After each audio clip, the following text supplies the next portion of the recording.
no one was rooting for Dr. Gosnell. I can tell you that. I mean, no one was really rooting for him. But nonetheless, I don't think, when all is said and done, I think that our jury system, these people take their jobs very seriously. Again, I don't think they're influenced by it. I mean, maybe they are, I don't know, but I think when you look at this jury taking 2 weeks, am I disappointed? Yes. Am I satisfied that the jury gave us a fair shot? Yes.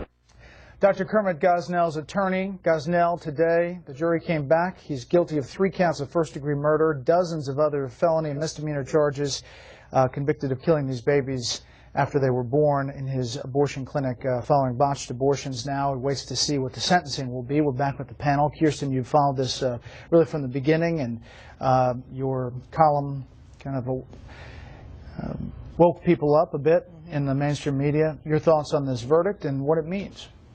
Well, I mean, I think that he was found guilty, as he should have been, and his attorney had basically been trying to make the case to the jury that this is what he was paid to do. He was paid to kill these babies, and why would he be found guilty for this? And people who were in the courtroom today said that Gosnell looked sort of befuddled and surprised that he's being, this is considered murder. So I think that, you know, it's certainly an important thing for us to at least all be able to agree on the fact that, you know, snipping a baby's neck after it comes out of a mother's body is a heinous crime. Dan. You know, Brett, since 1973, when the Supreme Court decided Roe v. Wade, abortion choice has been a pitched political battle in America, one side fighting with the other. But by and large, it's been a political battle. It happens at conventions and so forth. What we saw here in this verdict was this subject becoming real, I think, for most people.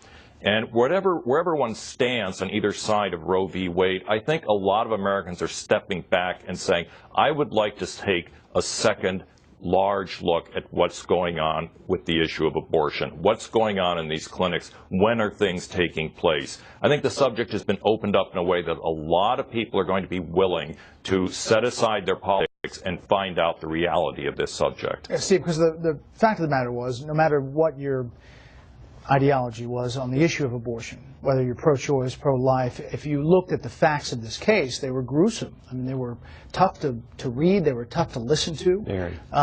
And it did affect people. No question about it. You had a reporter who was covering the trial very closely up in Pennsylvania who had been pro-choice come on and say, basically, this has made me pro-life.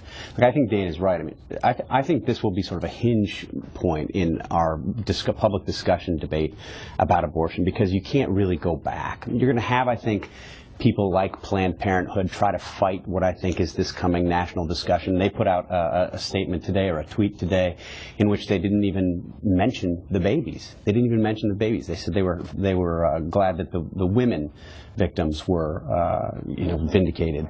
And I think it's not going to be a debate that comes easy. You still have people who are not going to want to acknowledge what happened and the fact that this is more common than many people think it is. The Associated Press wrote a story today in which they wrote of the fetuses rather than the babies. They were babies. The complaint says they were babies. They should be called babies.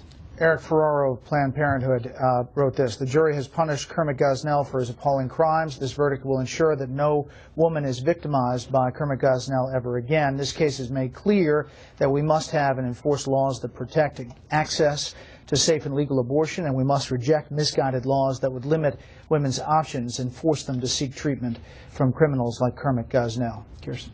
Yeah, I would love to see a conversation come out about this, mostly because what I found in doing reporting on this is how misinformed most people are. Even pro-choice people, even people I know who are very actively pro-choice, were arguing with me saying, no, you can't just get an abortion up to 24 weeks for any reason. You can only do that up to 12 weeks. It's like, oh, you can do it. That's just wrong. In Pennsylvania, for any reason, you can do that. I just think people don't really understand what the laws are and what really people are allowed to do in this country. Quickly, down the road, does this change the debate? It completely changes the debate. The question is, will a group come forth that will allow this debate to occur?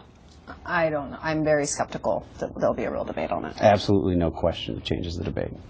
That is it for the panel, but stay tuned for something light.